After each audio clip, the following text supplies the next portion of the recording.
ஞானானந்தமயம் தேவம் நிர்மலஸ்படிகாகிருதிம் ஆதாரம் சர்வ வித்யானாம் ஹயக்ரீவம் பாஸ்மகே. நேயர்கள் அனைவருக்கும் அஸ்ட்ரோ கேஎஸ் ஐயங்காரின் பணிவான நமஸ்காரங்கள். நெக்ஸ்ட் ஜென் யூடியூப் சேனல் நேயர்களுக்கு அஸ்ட்ரோ கேஎஸ் ஐயங்காரின் பணிவான நமஸ்காரங்கள். மாத பலன் விஸ்வாவசு வருஷம் மாசி மாதம் 13/2/2026 14/3/2026 வரலாம் உண்டான காலகட்டம். இந்த மாதத்தினுடைய கோள் மாற்றங்கள், கோள் சாரங்கள் என்னென்ன, அதாவது பொதுவாகவே மாத கிரகங்கள்னு சொல்லக்கூடிய சூரியன், செவ்வாய், புதன் மற்றும் சுக்கிரனுடைய மாறுதல்கள். அதோடு இந்த மாதம் பார்த்தாலேயானால் மாசி மாதத்தில், அதாவது மார்ச் 6ஆம் தேதி வாக்கிய பிரகாரம் சனி பகவான், அதாவது வருட கிரகம்னு சொல்லக்கூடியவர் 2.5 வருஷத்துக்கு ஒரு தரம் ஒரு ராசியிலிருந்து அடுத்த ராசிக்கு போகிறவர் பூரட்டாதி 3ஆம் பாதத்திலிருந்து 4ஆம் பாதம், அதாவது கும்பத்திலிருந்து மீனத்துக்கு போகிறார்.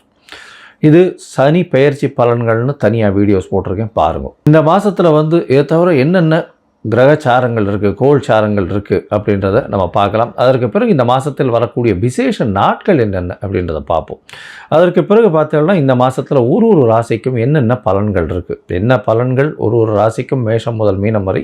அது தவிர இந்த பலன்கள் சொல்லும் பொழுது அதுக்கு உண்டான எளிய பரிகாரங்கள் என்ன, அதை தவிர சந்திராஷ்டம தினங்கள் என்னன்றதையும் பார்க்கலாம். முதல்ல கோள் சாரங்கள் இந்த மாதத்தில் காலபுருஷ தத்துவத்தின் பிரகாரம் 3ஆவது ராசின்னு சொல்லக்கூடிய மிதுனத்தில் குரு பகவான் வக்கரகதியில் இருக்கார். 5ஆம் இடத்துல அதாவது கேது சிம்மத்தில் இருக்கார். மகரத்தில் செவ்வாய் இந்த மாதத்தில் இருக்கார். 5 கிரகங்கள் கும்பத்தில் இருக்குது. சூரியன் மாத கிரகம், அவர் இந்த மாதத்தில் கும்பத்தில் இருக்கிறதுனால தான் மாசி மாதம். சனி ராகு ஏற்கனவே இருக்கா. அதை தவிர பார்த்தேனால் உங்களுக்கு சுக்கிரனும் புதனும் இந்த மாதத்தில் இந்த கும்பத்தில் இருக்க 5 கிரகங்கள் இருக்கக்கூடிய காலகட்டமாக அமையிறது. இந்த மாதத்தில் வரக்கூடிய மாற்றங்கள்னு பார்த்தோம்னா 21/2/2026 அன்றைக்கி செவ்வாய் மகரத்திலிருந்து கும்பம் போகிறார். 6 கிரகங்கள் இருக்கக்கூடிய காலகட்டம். 3/3/2026 அன்றைக்கி சுக்கிரன் மீனத்துக்கு போய் உச்சம் பெறார். அது ஒரு பெரிய விசேஷம். அதை தவிர 6/3/2026 அன்றைக்கி சனி பகவானும் மீனத்துக்கு போகிறார். இது இந்த மாதத்தினுடைய மாற்றங்கள், கோள்சாரத்தினுடைய ஏற்றங்கள். சரி, இந்த மாதத்தில் வரக்கூடிய விசேஷ தினம் அப்படின்னு பார்க்கும்பொழுது மாசி அப்படின்னு சொன்னாலே மாசி மகம் சொல்லுவோம், மகா சிவராத்திரி சொல்லுவோம். மெயினாக மகா சிவராத்திரி இந்த மாதம் பார்த்தோம்னா 15ஆம் தேதியே வருது. பெரிய விசேஷம். மகா சிவராத்திரி சிவபகவானுக்கு பெரிய ஏற்றமான காலம். அதனால் மகா சிவராத்திரி நோன்பு இருந்து ராத்திரி ஃபுல்லாக முழித்து இருக்கிறது ரொம்பவும் விசேஷம். சிவ பூஜைகள் பண்ணுவது மிகவும் ஏற்றம், நல்ல ஒரு விசேஷத்தை கொடுக்கும். சரி, மாசி மகம் அப்படின்னு சொல்லக்கூடியது பௌர்ணமி யோகம்னு சொல்லுவாள். பௌர்ணமி யோகத்தை பற்றி நிறைய சொல்லியிருக்கோம்.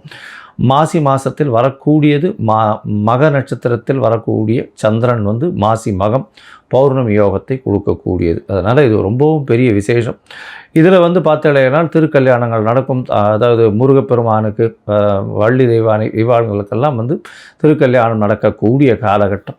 அதனால் மாசி மகம் மிகவுமே விசேஷமான தினம். சரி, 6/3/2026 எடுத்தோமேயானால் இந்த மாதம் சனி பெயர்ச்சி பலன். சனி பெயர்ச்சியாளர். அதனால் மிகப்பெரிய மாற்றங்கள் ஒரு ராசிக்கும் வரப்போகிறது. தனியாக சனி பெயர்ச்சி பலன் போட்டிருக்கேன், அதை பாருங்கள். அது தவிர இந்த மாத கடைசியில் மாசியும் பங்குனியும் சேரக்கூடிய காலகட்டத்தில் காரடையான் நோன்பு அப்படின்றது இந்த மாதத்தினுடைய கடைசியில் வருது. சரி, இந்த காரடையான் நோன்பினுடைய முக்கியத்துவம் என்ன அப்படின்னா, சுமங்கலி பெண்கள் தன்னுடைய கணவனுடைய ஆயுள் தீர்க்கமாக இருக்கணும் அப்படின்னு நோன்பு முடிக்கக்கூடிய காலகட்டம். நோன்பு கயிறு கட்டி கொண்டு இந்த நோன்பை செய்யக்கூடியது. அதனால் இந்த காரடையான் நோன்பு ரொம்பவுமே விசேஷம். எல்லா சுமங்கலி பெண்களும் செய்யக்கூடிய ஒரு நல்ல ஒரு ஏற்றமான விஷயம். சரி, இந்த மாதத்தில் வேறு என்ன மாற்றம் வருது அப்படின்னா 6/3/2026 அன்றைக்கி வாஸ்து புருஷன் கண் விழிக்கும் நாள். சரி, வாஸ்து புருஷன் என்ன நேரத்துலேருந்து என்ன நேரத்தை வரலாம் கண் முழிக்கிறார் அப்படின்னா, காலை பார்த்தாலேனால் 9:42 11:12 வரலும் உண்டான காலகட்டத்தை கண்மொழிகள். சரி, காலை 9:42 11:12 கிட்டத்தட்ட ஒரு 1.5 மணி நேரம் 90 நிமிஷம். இதை 18 5 இதுவாக பிரிச்சுக்கிறார். அதாவது கார்த்தால் கண் விழித்தவுடன் அவர் அதாவது காலை கடன்கள் முடிக்கக்கூடியது ஒரு 18 நிமிஷம், ஸ்நானம் செய்வது ஒரு 18 நிமிஷம், பூஜை செய்வது 18 நிமிஷம். அதை தவிர இது சாப்பிடும் நேரம் ஒரு 15 நிமிஷம். அதுக்கப்புறம் வந்து வெத்தலைப்பாக்கு, அதாவது இது வந்து வெத்தலைப்பாக்கு போட்டு இது பண்ணுறது ஒரு 18 நிமிஷம். ஸோ இந்த கடைசியில் உணவு உட்கொள்ளும் பொழுதும் இந்த தாம்பூலம் தரிக்கும் பொழுதும் இந்த 2 காலமான 36 நிமிஷம், அந்த 36 நிமிஷத்தில் வந்து பார்த்தேலையானால் நிச்சயமாக, அதாவது 10:36லேருந்து 11:12 வரலும் உண்டான காலகட்டத்தில் நீங்கள் செய்யக்கூடிய மனைக்கோள் விழா, அதை தவிர வந்து புதுசாக அக்ரிமெண்ட் கையெழுத்து போடுறது, எந்த ஒரு மனையை சார்ந்த ஒரு விஷயமாக இருந்தாலும், ஒரு பெரிய ப்ராஜெக்ட்டுக்கு சைன் பண்ணுறது, ஒரு ப்ராஜெக்டை வந்து ஓப்பன் பண்ணுறது, அன்றைக்கி வந்து ஒரு மனையடி சாஸ்திரம் பிரகாரம் வந்து அந்த இடத்துல வந்து நில பூஜை போடுறது, இதெல்லாம் வந்து நிச்சயமாகவே உங்களுக்கு அது எந்த ஒரு தடங்களும் இல்லாமல் நடக்கக்கூடிய காலகட்டமாக அமையும். சரி, இப்போ மேஷம் முதல் மீனம் வரை உண்டான ராசிக்கு மாசி மாதத்தினுடைய மாற்றங்கள் ஏற்றங்கள் என்னென்ன அப்படின்றத வரிசைப்படுத்தி பார்க்கலாம். அதற்கு முன்னாடி என்னுடைய மொபைல் நம்பர் கீழே ஸ்க்ராலிங்கில் போயிட்டு இருக்கும். உங்களுக்கு அஸ்ட்ராலாஜிக்கல் கன்சல்ட் தேவைப்பட்டதுன்னா என்னுடைய மொபைல் நம்பருக்கு கான்டாக்ட் பண்ணுவோம். உங்களுக்கு உங்களுடைய date, time, place of birth, உங்களுடைய பெயர், தாய் தகப்பனார் பெயர் இதை அனுப்புங்க. என்னுடைய கட்டணம் என்னன்னு சொல்கிறேன், அந்த கட்டணத்தை செலுத்திட்டு அந்த ரசீதை வந்து என்னுடைய வாட்ஸ்அப் நம்பருக்கு போடுங்க. உங்களுக்கு அப்பாயின்மெண்ட்டு கொடுக்குறேன். முதல்ல ஜாதகத்தை போட்டு சந்தி இருக்கான்றதை பார்த்துட்டு அதற்கு பிறகு அப்பாயின்மெண்ட் கொடுத்து உங்களோட பேசுகிறேன். ஸோ உங்களுடைய பிரச்சனைகள் என்ன, எப்படி விலகும், என்ன எளிய பரிகாரம் அப்படின்றதையும் எளிதாக சொல்கிறேன். இப்போது மேஷம் முதல் மீனம் வரை ஒரு ராசியாக இந்த மாசி மாதம் எப்படி இருக்குது அப்படின்றத பார்க்கலாம். தனுசு, மூலம், பூராடம், உத்திராடம் இந்த 3 நட்சத்திரம் 9 பாதங்களை கொண்ட ராசி. ராசியின் அதிபதி அப்படின்னு சொல்லக்கூடியவர் குரு. இந்த மாதம் பார்த்தோன்னா உங்களுடைய ராசிநாதன் சமசப்தமத்தில் இருக்கார். வக்ரகதியில் இருந்தாலும் உங்களுடைய ராசியை பார்க்கறதுனால நிச்சயமாக அவர் வந்து பார்த்தேனால் உங்களுடைய உடல்நிலையில் நல்ல ஒரு ஏற்றத்தை கொடுக்கக்கூடிய காலகட்டம். கவலைப்பட தேவையில்லை. இந்த மாதத்தில் உங்களுடைய ராசிக்கு 7ஆம் இடத்திலே குரு இருக்கிறதுனால கண்டிப்பாக திருமண பாக்கியம் உண்டு. தனுசு ராசிக்காரர்கள் திருமணத்துக்கு பார்த்து கொண்டிருப்பவர்களுக்கெல்லாம் நிச்சயமாக திருமண பாக்கியம் ஏற்படக்கூடிய காலகட்டமாக அமைய போகிறது. 2ஆம் இடத்துல செவ்வாய் இருக்கார் சார். 2ஆம் இடத்துல செவ்வாய் கிட்டத்தட்ட ஒரு வாரம் தான் இருக்கார். அதாவது இந்த விஸ்வாவசு வருஷம் மாசி மாதம் 13ஆம் தேதியிலிருந்து 13/2/2026 14/3/2026 வரலும் உண்டாகும். இந்த காலகட்டத்தில் பார்த்தீங்கன்னா 21ஆம் தேதி உங்களுடைய ராசிக்கு 2ஆம் இடத்துல இருக்கக்கூடிய செவ்வாய் 3ஆம் இடத்துக்கு போயிடுறார். முயற்சி ஸ்தானம்னு சொல்லக்கூடிய 3ஆம் இடத்துல 6 கிரகங்கள் இருக்கக்கூடிய காலகட்டம். இந்த மாதம் துவங்கும் போதே 5 கிரகங்கள் இருக்குது. பெரிய விசேஷமாக இருக்கக்கூடிய காலகட்டம். முயற்சிகள் எல்லாமே கைகூடக்கூடிய வாய்ப்புகள் நிச்சயமாக உண்டு. எல்லா விதமான முயற்சிகளும் வெற்றி பெறும். குருவினுடைய பார்வையும் இருக்குது. அவரே உங்களுடைய ராசியின் அதிபதி. அதனால் கவலைப்பட தேவையே இல்லை. எல்லா விதமான முயற்சிகள்லையும் நிச்சயமான வெற்றி கிடைக்கக்கூடிய காலகட்டமாக அமைய போகிறது. உங்களுடைய ராசிக்கு 2ஆம் இடத்துல செவ்வாய் இருக்கிறதுனால பேச்சில் கொஞ்சம் ஜாகிரதையாக இருக்கிறது நல்லது. பணவரவிற்கு பஞ்சம் இருக்காது. கவலைப்பட தேவையில்லை.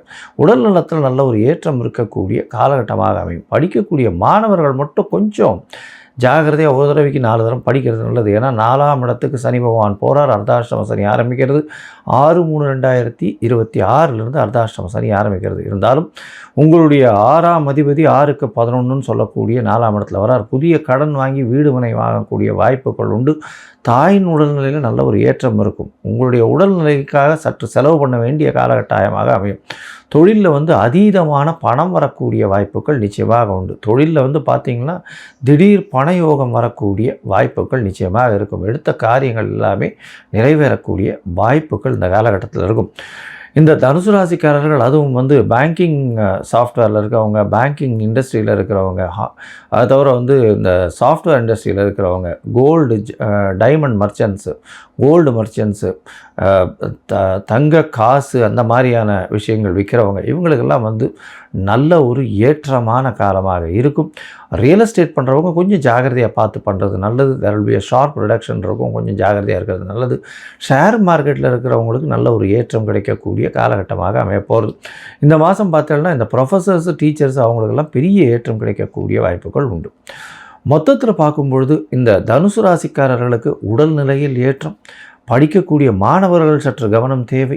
முயற்சிகள் அனைத்தும் வெற்றி பெறும். போட்டித் தேர்வுகளில் வெற்றி பெறக்கூடிய வாய்ப்பு, புதிய கடன் அமையக்கூடிய வாய்ப்பு, வீடு மனை வாகனம் வாங்கக்கூடிய வாய்ப்பு, தாயின் உடல்நிலையில் நல்ல ஒரு ஏற்றம் இருக்கக்கூடிய வாய்ப்புகள் நிச்சயமாக இருக்கும். தந்தையின் உடல்நிலையில் சற்று பின்னடைவு இருக்கக்கூடிய வாய்ப்புகள் நிச்சயமாக இருக்கும். உடல் நலத்திற்குன்னு வந்து கொஞ்சம் ஆஸ்பத்திரி அந்த மாதிரியான சிறு சிறு செலவுகள் இருக்கக்கூடிய காலகட்டமாக அமையும். சுகங்கள் சற்று கெடும். ஏன்னா 4ஆம் இடத்துல சனி வரும்பொழுது சுக்கிரன் இருக்கிறதுனால கண்டிப்பாக சுகங்கள் சற்று கெடக்கூடிய வாய்ப்புகள் இருக்கும். ஏன்னா உச்சம் பெற்ற சுகம், அதனால் உச்சம் பெற்ற சுக்கிரன் வேறு, அதனால் வந்து சுகங்கள் சற்று கெடும்.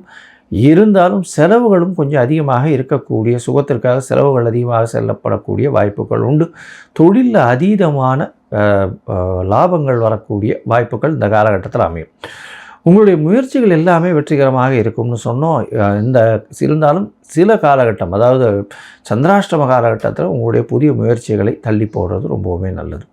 இந்த சந்திராஷ்டம காலகட்டம் அப்படின்றத பார்த்தோம்னா இந்த மாதம் உங்களுக்கு 28/2/2026 1/3/2026 வரலும் உண்டான நாட்களாக இருக்குது. இந்த காலகட்டத்தில் புதிய முயற்சி வேண்டாம், வெளிநாடு வெளியூர் பிரயாணம் வேண்டாம்னு சொல்கிறோம். ஒருவேளை பண்ண வேண்டிய கட்டாயம் இருந்தது, ஆனால் சந்திரனுக்கு உண்டான எளிய பரிகாரம் அப்படின்னு சொல்லக்கூடிய அருகில் இருக்கக்கூடிய கோசாலையில் உங்களால் முடிஞ்ச அளவுக்கு இந்த அகத்திக்கீரை கொடுத்துட்டு போங்க. சந்திர பகவானுக்கு உண்டான எளிய பரிகாரம்னு சொல்கிறோம். இந்த மாதம் பார்த்தோன்னா இந்த பேங்கிங் செக்மெண்ட்டில் ஒர்க் பண்ணுறவங்களுக்கு நல்ல ஏற்றம் இருக்கும். ஷேர் மார்க்கெட்டில் இருக்கிறவங்களுக்கு நல்ல ஏற்றம் இருக்கக்கூடிய வாய்ப்புகள் நிச்சயமாக உண்டு. அதை தவிர வந்து கலைத்துறை இருக்கவங்க, சொல்லிக் கொடுக்கக்கூடிய ப்ரொஃபஸர்ஸ் டீச்சர்ஸுக்கு நல்ல ஒரு ஏற்றம் இருக்கக்கூடிய வாய்ப்பு. ஒருவேளை உங்களுடைய தசாபுக்தி சரியில்லை அப்படின்னும்பொழுது என்ன பண்ணலாம் அப்படின்னா, நீங்கள் அருகில் இருக்கக்கூடிய, அதாவது நவகிரக சன்னதியில் இருக்கக்கூடிய குருவை சுற்றி வர்றது, ஒரு 9 தரம் பிரதர்ஷனம் பண்ணிட்டு வர்றது பெரிய ஏற்றம். மினிமம் வந்து ஒரு 3 தரமாவது பிரதட்சணம் பண்ணி நெய் விளக்கு போட்டு வர்றது ஒரு பெரிய ஏற்றத்தை கொடுக்கும். இல்லைன்னா தட்சிணாமூர்த்தியை போய் சுற்றிட்டு வாங்கும். நல்ல ஒரு ஏற்றம் கிடைக்கக்கூடிய காலகட்டமாக அமையும். அதுவும் முடியலையா, அருகில் இருக்கக்கூடிய ஆஞ்சநேயர் கோவிலுக்கு போயிட்டு வாங்கும். நல்ல ஒரு ஏற்றம் கிடைக்கக்கூடிய காலகட்டமாக அமைய போகிறது.